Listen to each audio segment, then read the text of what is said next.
أعوذ بالله من الشيطان الرجيم. بسم الله الرحمن الرحيم.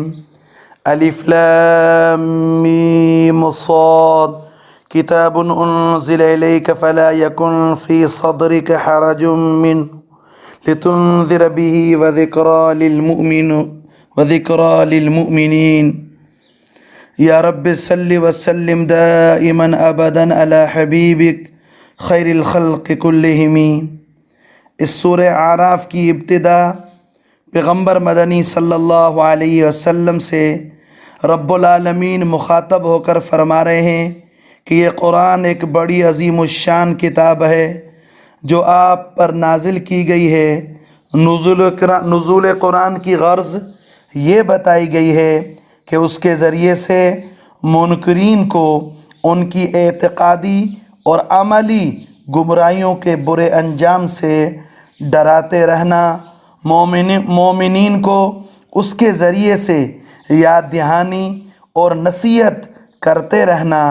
پھر یہ بتایا کہ انسان کو اپنے وجود کی غرض و غایت سمجھنے اور اس کے مطابق زندگی بسر کرنے کے لیے یہ ایک بہترین انسان کے لیے ہدایت نامہ جو قرآن مجید کی شکل میں ہے.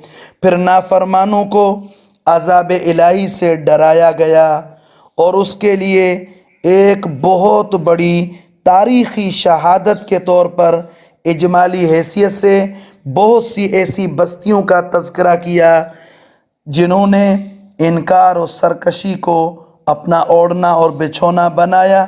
ان پر اچانک عذاب الہی نازل ہوا، ساتھ ہی قیامت اور اس کی ہولناکیوں سے بھی ڈرایا گیا.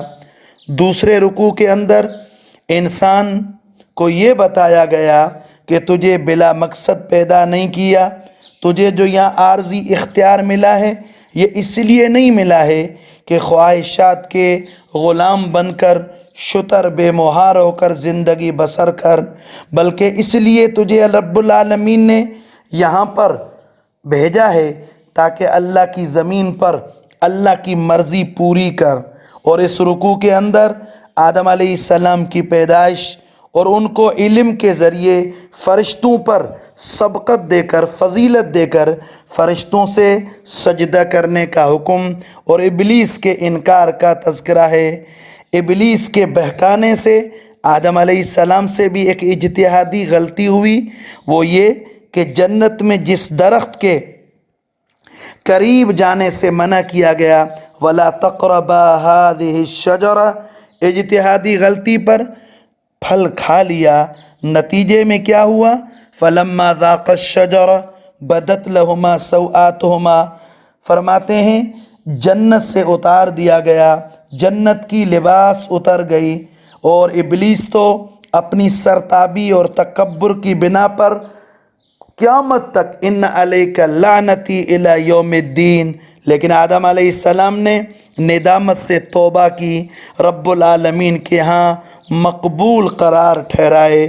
ربنا ظلمنا انفسنا وان لم تغفر لنا وترحمنا لنکونن من الخاسرین. انسان کی صحیح روش یہی ہونی چاہیے کہ خدا سے سرکشی اور تکبر نہ کرے، اور خدا نخواستہ اگر کوئی غلطی ہو جائے فوراً توبہ و استغفار کرے.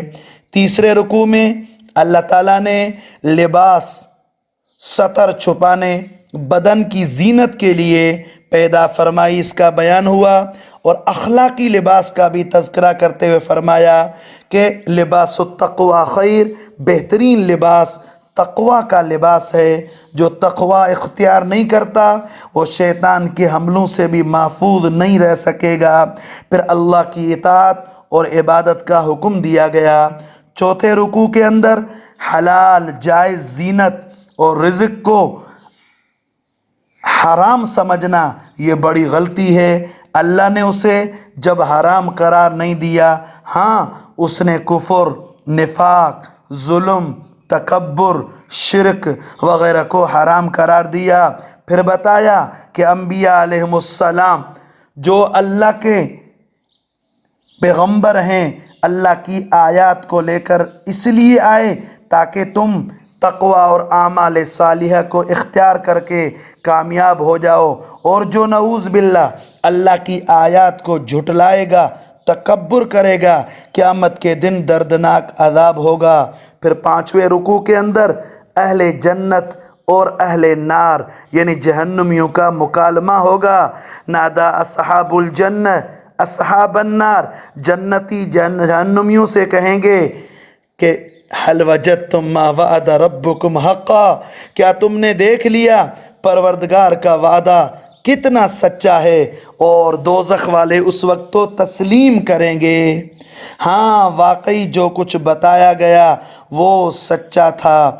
پھر اصحاب اعراف اور اصحاب جنت کا مکالمہ ہوگا، گفتگو ہوگی۔ یہ اعراف والے دوزخیوں کی طرف دیکھیں گے تو رب العالمین سے دعا کریں گے، اے ہمارے رب ہمیں ان ظالموں کا ساتھی نہ بنانا۔ 6 رکوع میں اہل جنت اور اہل دوزخ اور اعراف والے ان کے درمیان جو گفتگو ہوگی اس کا بیان ہوا۔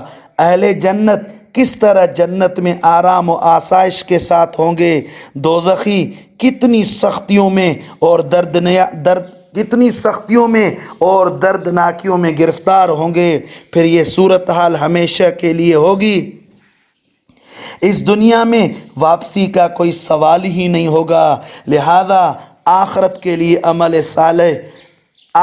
لیے عمل صالح جمع کرنے کی ترغیب دی گئی۔ 7ویں رکوع کے اندر یہ بتایا کہ آسمان، زمین، چاند، سورج، ساری کائنات کو اللہ تعالیٰ نے 6 دنوں میں پیدا فرمایا۔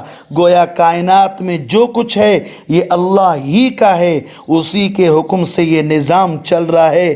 انسان کی پرورش، زندگی کے بقا کے سامان، یہ سب رب العالمین کی طرف سے ترغیب دی گئی کہ انسان کا کام ہے اپنے رب کی رحمتوں کا شکر ادا کرے، قرآن کے مطابق محمد الرسول اللہ صلی اللہ علیہ وسلم کی سنت کے مطابق زندگی گزارے، اپنے خود ساختہ قوانین اور اس طرح اپنے نفس اور خواہشات کے مطابق زندگی نہ گزارے۔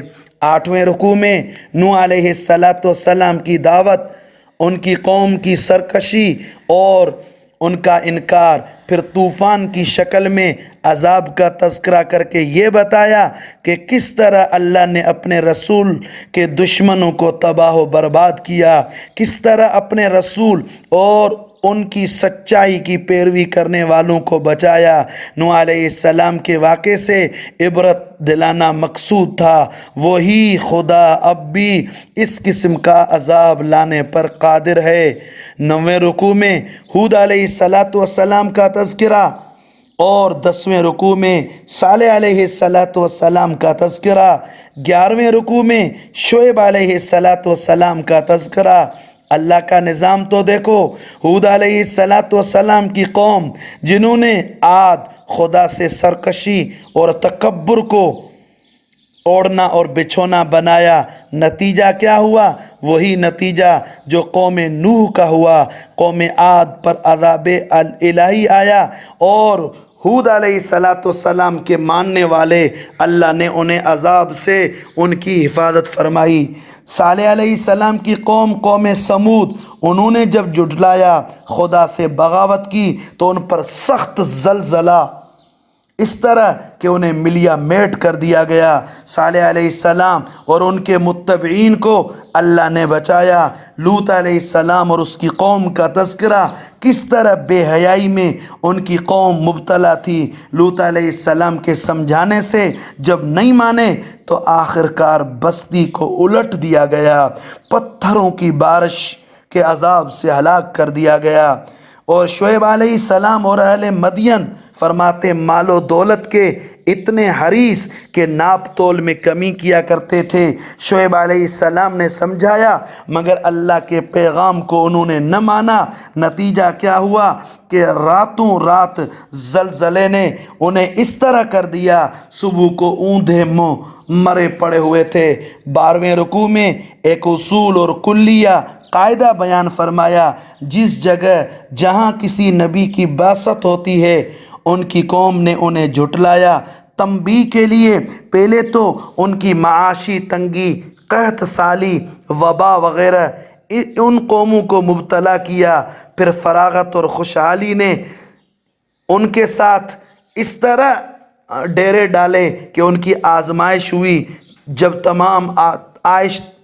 تمام آسائشوں کے باوجود انہوں نے حق کا راستہ اختیار نہ کیا تو پھر وہی عام تباہی اور بربادی ان کا مقدر بنی، عذاب مسلط کیا۔ یہ رب العالمین کی سنت اللہ ہے۔ اور فرماتے ہیں اس طرح اگر قرآن اور رسول اللہ صلی اللہ علیہ وسلم کے ساتھ معاملہ کیا گیا تو بھی انجام یہی ہوگا۔ 13ویں رکوع میں موسیٰ علیہ السلام اور فرعون، اس کا قصہ اور اس کی ابتدا ہوئی۔ موسیٰ علیہ السلام کے مشہور معجزات، بالخصوص القا عصاہ فاذا ہی ثعبان مبین، اپنی عصا مبارک کو زمین پہ مارتے، ازدا نزع یدہ فاذا ہی بیضاء للناظرین، اپنا ہاتھ مبارک بغل میں ڈال کر نکالتے، سورج سے زیادہ روشن ہو جاتا۔ اگلے رکوع میں موسیٰ علیہ السلام کے ان عظیم معجزات کو دیکھ کر فرعون نے جادو سمجھتے ہوئے جادوگروں سے موسیٰ علیہ السلام کا مقابلہ کرایا۔ اللہ تعالیٰ نے موسیٰ علیہ السلام کو فتح نصیب فرمائی۔ اور 15ویں رکوع میں ایمان والوں کی سخت آزمائش ہوئی اور انہیں صبر اور خدا سے مدد کی درخواست سے غافل نہ رہنا یہی حکم تھا۔ موسیٰ علیہ السلام نے اپنی قوم کو یہی حکم دیا۔ 16ویں رکوع میں موسیٰ علیہ السلام اور فرعون کا قصہ اور یہ بتایا کہ فرعون جب حکومت اور اقتدار کے نشے میں مست اللہ کے رسول کی تکذیب اور سرکشی میں جب حد سے آگے گیا تو اپنے لاؤ لشکر کے ساتھ سمندر میں غرق کیا گیا۔ موسیٰ علیہ السلام اور بنی اسرائیل کو نجات دی گئی۔ 17ویں رکوع میں بنی اسرائیل سے موسیٰ علیہ السلام کی قیادت میں جب فرعون سے نجات پائی تو مصر سے نکل کر وادی تیہ میں پہنچے۔ موسیٰ علیہ السلام کو اللہ تعالیٰ نے کوہ طور پر بلایا اور وہیں پر وَوَعَدْنَا مُوسَىٰ 30 لَيْلَةً وَأَتْمَمْنَاهَا بِعَشْرٍ فَتَمَّ مِيقَاتُ رَبِّهِ 40 لَيْلَةً، 40 دن تک روزے رکھے۔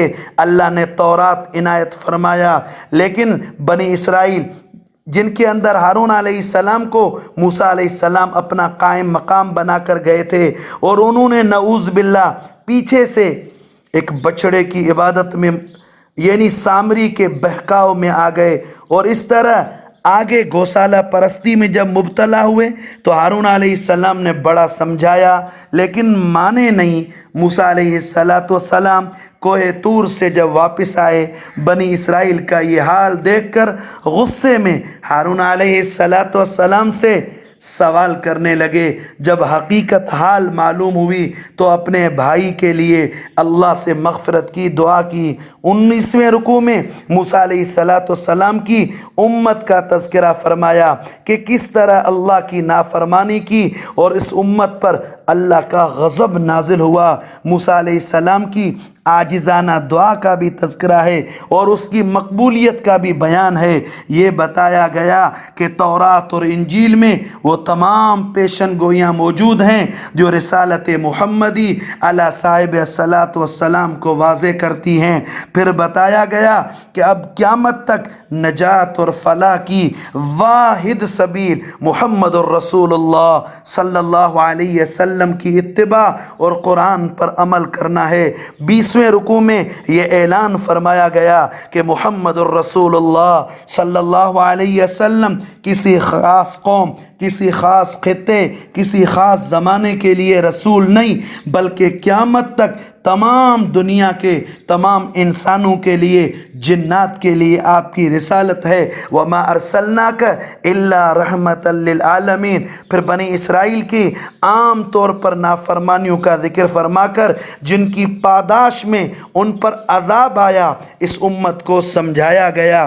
پھر بنی اسرائیل پر 21ویں رکوع میں اللہ تعالیٰ کے مختلف عذابوں کا تذکرہ اور اس بالخصوص جو ایلہ والے تھے ان کا باندر بن جانا، بندر بن جانا، خنزیر بن جانا، اس کا تذکرہ ہوا۔ بنی اسرائیل کی دنیا پرستی، حب جاہ اور حب مال کا تذکرہ، یہ بتایا کہ دنیا کو آخرت کے عوض پسند کر لینا یہ کوئی عقل والے کا کام نہیں ہے۔ 22ویں رکوع میں بتایا کہ انسان کے عالم ارواح میں کیا ہوا وعدہ، اللہ نے جو اعتراف توحید کروایا تھا، انسان کی سرکشی اور بغاوت کا پھر تذکرہ فرمایا، ایسے لوگوں کی جو دنیا میں غرق رہتے ہیں مال و دولت اور حرص کے شکار میں، ایسے کہ آخرت کو بالکل بھول جائیں۔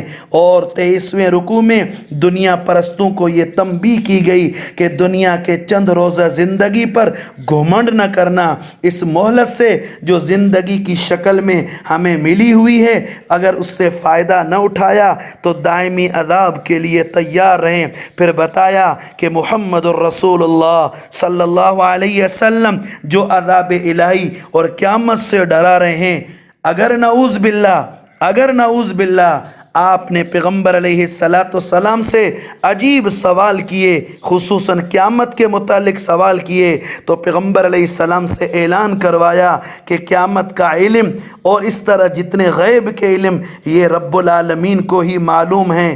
پھر اخیر رکوع میں یہ بتایا کہ سارے انسانوں کو ایک ہی جنس سے پیدا، ایک آدم علیہ السلام سے پیدا فرمایا، ان کا خالق مالک ایک ہی ہے، اسی کی عبادت، اسی کی بندگی کی جائے۔ پھر شرک کی مذمت اور مشرکین کی حماقت کو ذکر فرمایا کہ ایسوں کو تم خدا بناتے ہو جو اپنی ذات کو بھی نفع نہیں دے سکتے اور کسی کی مدد نہیں کر سکتے، ان کو تم اپنا سب کچھ سمجھ رہے ہو، ان کو سمجھ رہے ہو۔ اللہ کی طرف آؤ اور نادانی کے باتوں کو چھوڑ دو۔ پیغمبر علیہ السلام کو فرمایا کہ آپ تبلیغ اور دعوت اصول میں ان بدبختوں کی، ان نادانیوں سے درگزر کرتے رہنا، مخالفوں کے ایذا پر صبر کرتے رہنا، اور اس طرح پھر اخیر میں فرمایا قرآن پاک کا ہدایت و رحمت ہونا بتایا، اور اس کو خاموشی سے، ادب سے، غور سے سننے کا حکم دیا گیا۔ سب سے اخیر میں اللہ کی عظمت اور ذکر اللہ کی اہمیت اور آداب بتلا کر دائمی ذکر کی تلقین کی گئی۔ پھر سجدے کی آیت پر اس مبارک سورت کو ختم فرمایا۔ السلام علیکم۔